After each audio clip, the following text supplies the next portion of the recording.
Tidak mau, Bu. Aku tidak mau memasak. Itu ibumu? Bukan, dia itu pembantu aku. Ini jangan yang mahal-mahal, uang ibu tidak cukup. Ibu apa sih? Terserah aku lah. Hutang seperti itu. Ibu itu bagaimana sih? Malu-maluin aja bisanya. Ibu tuh gimana sih, Bu? Itu kan shelter baru yang ada di pasar. Nak, maafkan ibu, nak. Ibu tidak bisa. Pada zaman dahulu kala, hiduplah seorang ibu dengan anak perempuannya yang bernama Darmi. Ayah Darmi sudah meninggal saat Darmi masih kecil. Dahulu mereka hidup berkecukupan. Namun setelah ayahnya meninggal, ibu Darmi harus bekerja keras di ladang demi hidup mereka. Karena setiap hari bekerja di ladang, kulit ibu Darmi jadi semakin gelap dan berat badannya pun menyusut. Semua dilakukannya demi Darmi, putri satu-satunya. Namun apa yang dilakukan Darmi?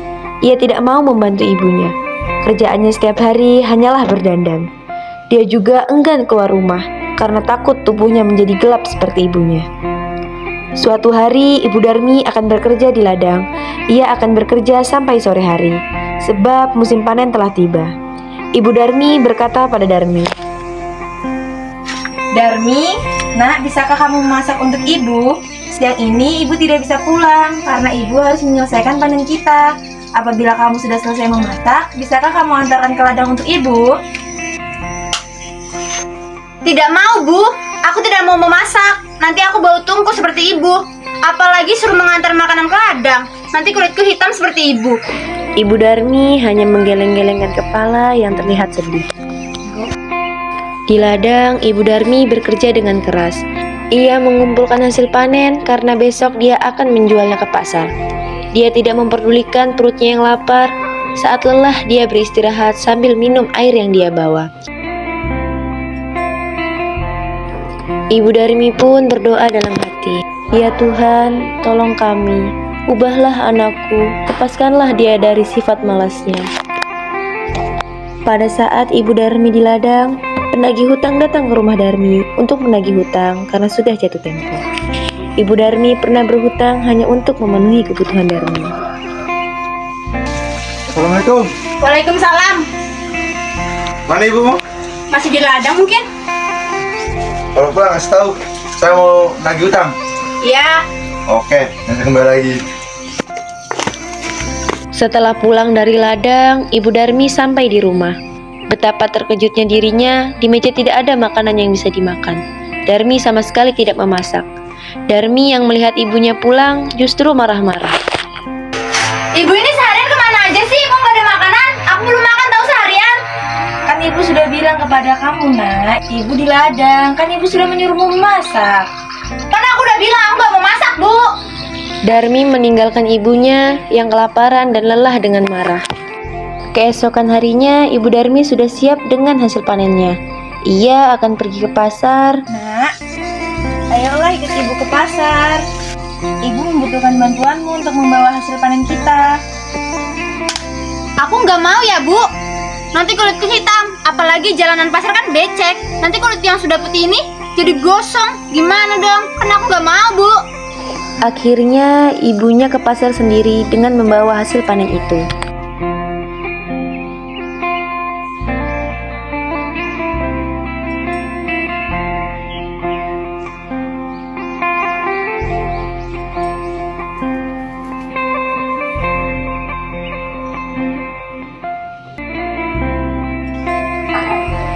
Siangnya, Ibu Darmi pulang membawa uang hasil panen. Darmi yang melihat ibunya pulang membawa uang, segera mendekati ibunya. Bu, bedak Darmi habis nih, Bu. Iya, nak, besok ibu belikan. Tapi kamu ikut ke pasar ya, soalnya ibu nggak tahu apa yang kamu mau beli. Ibu takut salah, jadi kamu ikut ke pasar ya. Ya udah deh, besok aku ikut ke pasar. Keesokan harinya pun mereka bersiap untuk ke pasar. Ibu jalannya di belakangku aja ya. Kenapa, Darmi? Pokoknya di belakangku aja. Darmi sebenarnya malu berjalan bersama ibunya yang berkulit gelap dan wajah yang tak terawat.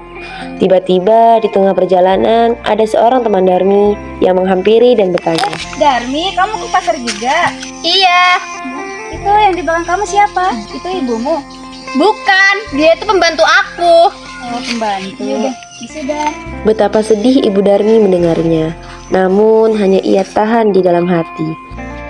Tak berselang lama, Darmi bertemu dengan temannya yang lain. Darmi, mau kemana? Mau ke pasar juga ya? Tumben ke pasar? Iya nih, mau beli sesuatu.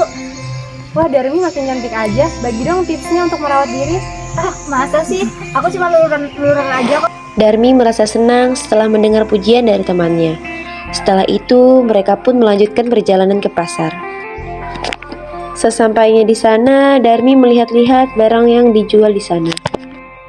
Mbak, ada make up yang kualitasnya bagus dan termahal? Ada. Ini nih, paling mahal. Kak Darmi, belinya jangan yang mahal-mahal, uang ibu tidak cukup. Ibu apa sih? Terserah aku lah. Nona, kamu jangan seperti itu, dia itu ibumu, ibu kandung. Jangan ikut campur lah. Dia itu pembantuku. Astagfirullahaladzim. Ya sudah, kamu jadi beli ini enggak? 25.000 saja. Jadi, ibu uangnya mana? Oke. Kak, ada shell yang berkualitas dan harganya bagus? Oh, ada ini kain yang lembut sutra. Silakan dipilih. Harganya berapa ya? Cuman 10.000 saja. Bu, mana uangnya? Aku mau beli shell ini. Uang ibu tidak cukup, Nak. Uang ibu sudah habis. Ibu tuh bagaimana sih? Semua keinginan yang aku lihat, ibu nggak pernah mewujudkan. Tapi kan uang ibu sudah habis, sudah belikan kamu tadi, Nak. Benci ibu. Aku mau ini, Bu. Ini Aku boleh sudah utang dulu lihat. ya, Bu? Soalnya uang saya kurang cuma ada 5.000. Aduh, maaf ya Ibu, tapi tidak bisa diutang seperti itu. Ibu itu bagaimana sih? Malu-maluin aja, bisanya cuma ngutang. Aku tuh maunya dibayar langsung, Bu. Ibu udah ada uang, Nak. Aku nggak mau tahu, pokoknya ibu harus beliin aku shell itu. Kalau Ibu belikan ini, nanti kita mau makan apa? Ibu Sudah cukup, aku benci ibu. Dalam perjalanan pulang, Darmi marah karena ada barang yang tidak terbeli. Ibu tuh bagaimana sih, Bu? Itu kan tadi shell terbaru yang ada di pasar. Aku ingin sekali membelinya, Bu. Tapi udah terlalu banyak barang yang kamu beli, Nak. Uang Ibu tidak cukup. Alah, dasar. Ibu tuh bisanya kan cuma bikin malu dan malu terus. Tadi sebelum ke pasar, kan Darmi sudah bilang, ibu tidak usah di depan Darmi. Ibu tuh harusnya di belakang Darmi karena Darmi malu mempunyai ibu seperti ibu. Darmi tuh malu, Bu, punya ibu seperti pembantu. Udah kulit ibu hitam, dekil, penampilan ibu seperti pembantu. Darmi tuh malu, Bu. Ibu Darmi tak kuasa menahan air matanya, maka ia pun berdoa. Ya Allah, hamba sudah lelah dengan perlakuan anak hamba, ya Allah. Tolong berikan dia hukuman, ya Allah, agar dia jerah. Setelah Ibu Darmi selesai berdoa, tiba-tiba Darmi menjerit. Ibu, sakit, Bu. Bu, tolong aku, Bu. Aku janji gak akan ngulangi lagi, Bu. Bu, sakit, Bu, tolong. Ini sudah hukuman buat kamu, Nak. Bu, aku janji gak akan ngulangi lagi, Bu. Nak, maafkan Ibu, Nak. Ibu tidak bisa apa-apa, Ibu tidak bisa membantu kamu. Ini semua kuasa Allah, Nak. Maafin Ibu. Darmi tetap menjadi batu dan harus menanggung hukumannya karena telah durhaka kepada ibunya yang sudah melahirkan, merawat, dan menjaganya hingga dewasa. Batu itu akhirnya dinamakan Batu Menangis yang berada di Kalimantan Barat. Dari cerita rakyat Batu Menangis, kita semua dapat mengambil pelajaran bahwa kita sebagai seorang anak hendaklah harus berbakti kepada orang tua kita. Ibu adalah orang yang telah mengandung, melahirkan, dan merawat kita dengan penuh kasih sayang. Seperti apapun rupa orang tua kita, baik miskin ataupun kaya, mereka tetaplah merupakan orang tua yang harus kita hormati, sayangi, dan kita rawat sepenuh hati. Hormati orang tuamu, maka akan datang keberkahan di dalam hidupmu.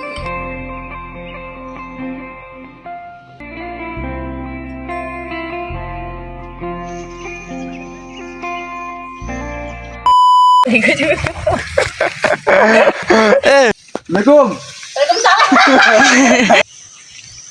Waalaikumsalam. Dah. Ya Kak, belum kamu masuk. Masa?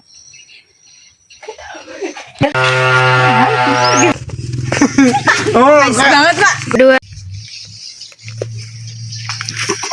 Darmi, mau kemana mau? Iya tuh. Iya. Oh langsung ya. Darmi, mau ke pasar ya? Astaga. Bagian Ah, masa sih? Kamu harus rajin duluran aja setiap hari. Uang ibu tidak cukup.